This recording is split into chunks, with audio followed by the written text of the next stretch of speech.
This is Weather or Not.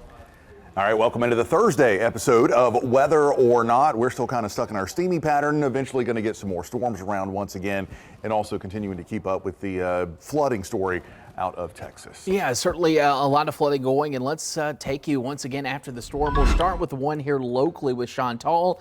This is video capturing the flooding in Durham. Video of the Durham resident coming in showing streets and sidewalks flooded several inches underwater. Yeah, street drains were seen bubbling, but really unable to control the downpour. They were picking up, and I still saw some roads closed, at least this morning up into North Carolina. They should start to see at least some improvements, though, as we head into the weekend. Yeah, that area up there from Raleigh to Durham, Chapel Hill over to Greensboro, they picked up the big rain from Chantal on Sunday. Then it was strong to severe storms that led to additional flash flooding in that area yesterday. They had those flash flood watches. Obviously, the ground was saturated. You pick up 2 to 3 inches of rain in an hour or two, and that was the scene there in northern North Carolina. Yeah, from North Carolina, we go to Texas. Texas, obviously, the story that is getting national attention, as it should, and you'll notice more than 170 people remain missing as of Thursday morning. This is including the young girls there at Camp Mystic in Kerr County, where nearly 30 children died. This area does not have flood sirens. A couple of people have asked that in the past, but said they could in the future. The governor is calling on lawmakers with a to-do list, basically on, we've seen this so much now. Yeah. It's happened so often. What can we do? And it's a conversation, Jamie, you and I actually kind of unpack a little bit tonight on a brand new episode of Are You Serious? Just an unfortunate situation, but we've talked about it before on this show. We've talked about it on the podcast.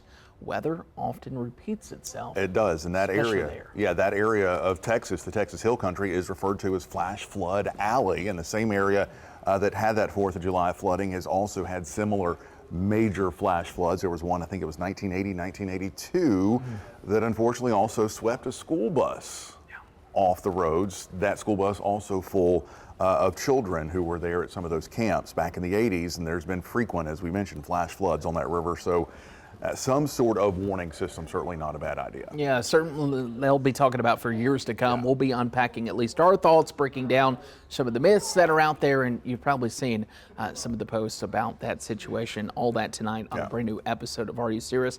Let's kind of give the first alert, talk about the weekend. Yeah. Copy, paste, Control-C, Control-V, as I like to say. Yep, re-rack it and play it again. Steamy, and at times a little stormy for today, the rest of the today, tonight, all the way into the weekend, although the stormy part may be more of a forefront of the weather story, especially late this evening and overnight tonight. Yeah, first time in a long time where, you know, the afternoon, there's going to be a chance of a shower or two. At this point, though, it does look like all the new data that's coming in overnight says, all right, around dinner time, we'll get a couple of those isolated showers and storms. But it's going to be really interesting this evening to watch the cluster that rolls in, especially packing in maybe some strong storms embedded in that broken line here. Yeah, it's been a while since we've had some late evening overnight storms. We may change that here overnight tonight, thanks in part to just a lot of that humidity in place that can help to fuel those storms right on past sunset. But we have seen a little bit of a change in the severe weather threat for today. Yesterday, the inland areas across the PD were being highlighted for today, and that level 2 risk as of earlier this morning, that level 2 risk has been dropped, thanks in part to the big storms yesterday. We often talk about this time of the year, you have a day with big storms, which we had in a lot of areas of South Carolina just west of us. That kind of eats up a lot of the energy in the atmosphere. Yeah, think of it like your phone battery. You're trying to use it, eventually the phone battery dies down. Well, you kind of recharge, right? Yeah. You're looking for that cable, and Mother Nature's doing the same thing here. I would say that I think if we do get those storms tonight, probably even lower chances tomorrow. That would be back-to-back days of the atmosphere basically using all that it has. But storms coming in a little bit later, too, will help not only limit the storm fuel, but also the timing. Timing is critical when it comes to weather like this. Yeah, it certainly is. And there will be some storm fuel around out there today. Notice those pinks and dark purples across our area. That's pretty much maxed out. And that is thanks to, again, all the heat and all of the humidity in place that may hold even into the evening hours, supporting those overnight storms. Yeah, and we'll watch it closely, keep you updated. The First Alert Weather app, a great tool as we go into the evening hours as well. Let's talk about the weekend. Not going to see as much coverage, I don't believe, as we go into your forecast for Friday, for Saturday, and Sunday. But yeah, typical hot and humid splash, a dash, shower, and storm each afternoon. Yeah, 30%, 40%. Does anybody really know the difference? No. Nobody really cares either. It's just that time of the year where a storm could pop up anywhere at any time. And you know what's funny? It's that time of year, too, where that 30%, it could rain at your house for an hour and a half. Yeah. And it happened to me earlier this week. It Yeah. could happen this weekend. If you got birthday parties, you got plans outside, don't cancel them. Just be prepared to move indoors if you have to, even if it's for 30 minutes. All right, let's go coast to coast. Heat that's happening. Shocker. Oh, look. Death Valley. Next. Peter sinks. All right, here we go. That's the new joke. Coast to coast. We'll take you from the southeast. You'll notice as we go into your Friday, some showers and storms. Here's that leftover moisture and boundary, basically, loss of the Atlantic. Tomorrow, guess what? We'll do it again. Another round of pop-up showers. We'll say the coverage looks a lot less for us, more out to the west across Georgia, Alabama, as we go into tomorrow afternoon. Yeah, notice kind of that lack of storms over our area. That's the model, seeing a lot of storms overnight tonight. Yeah. That cuts down on those storm chances tomorrow. If we don't get the storms tonight, we may get better storm chances tomorrow. It's just that kind of a pattern where you have to literally watch it hour by hour with those storms. Temperature-wise, upper 80s, low 90s, seasonably hot all across the Carolinas, the deep south, all the way down into Florida. Heat index everywhere across the south, right around 100 degrees. Up to the northeast we go. It's pretty quiet. A couple of pop-up showers here or there, especially over the mountains down into northern Virginia, into West Virginia. Overall, kind of typical summer weather for that part of the country as well. And it's funny when you think typical, it's pretty warm for them as well. And it's the same story. You'll get a nice little sea breeze that comes in. You'll look at showers, mid-80s in Philly, 85 in New York. You go all the way to those mid-80s in Pittsburgh as well. Going to be hot out there. Let's talk about Midwest as we look at, once again, those clusters of storms. Weak little low pressure up there in Canada, going to spin off some showers and storms across the Dakotas. And you'll notice another low tries to develop and gets going as we go into tomorrow night. That will actually bring in the chance of a couple strong storms across Nebraska, Iowa. Big wind and hail threat there as we go into tomorrow.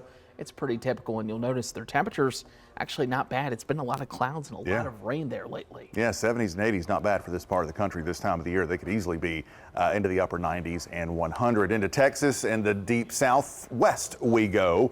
Thankfully, things looking still pretty quiet there in and around the flood-stricken areas, primarily west of Austin. Notice not much of anything. Couple of additional storms as you get into New Mexico. Hopefully we can keep those away from Ruidoso, where we had that big flooding the other day.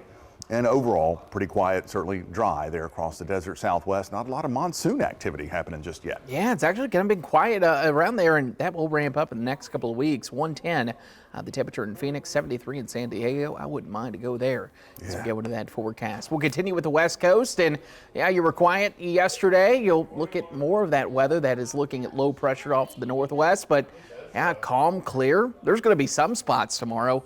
Won't even see a cloud in the sky.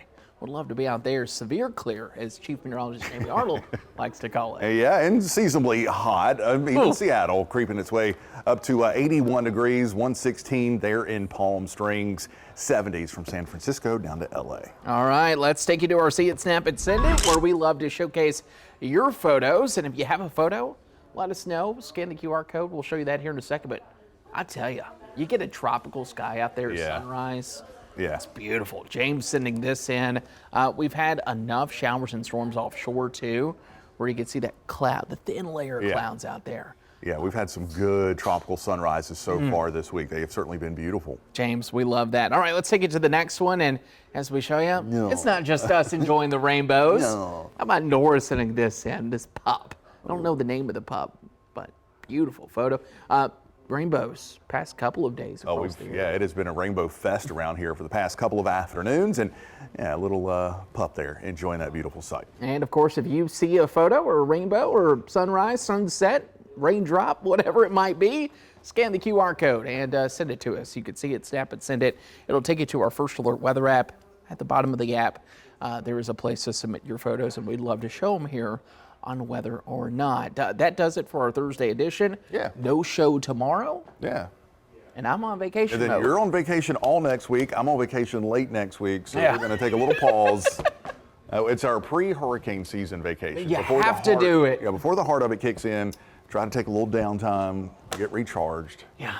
I will tease our new morning anchor making an on-air debut tomorrow. You'll get to work with him next week. I'll get to work with him next week, and Can't wait for you all to meet him. Yeah, I know. Well, good luck on your vacation. Yeah, same to you. Sounds good. We'll Might see you check back out. here. Yeah, we'll see you back here once we're checked back in.